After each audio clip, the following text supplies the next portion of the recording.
What's at the core of these recent AI-related brand crises we're seeing? What's happened?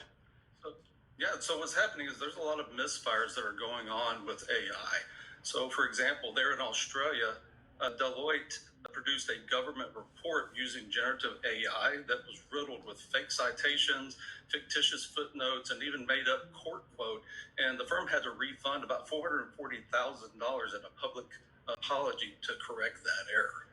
Something else that happened recently as well was The Guardian had posted a story about a polo coach that had died, was found dead at the school, and Microsoft's AI generated a poll next to the story that asked the question whether people thought it was murder, accident, or suicide. And of course, that caused a public outcry and did some reputation damage for The Guardian.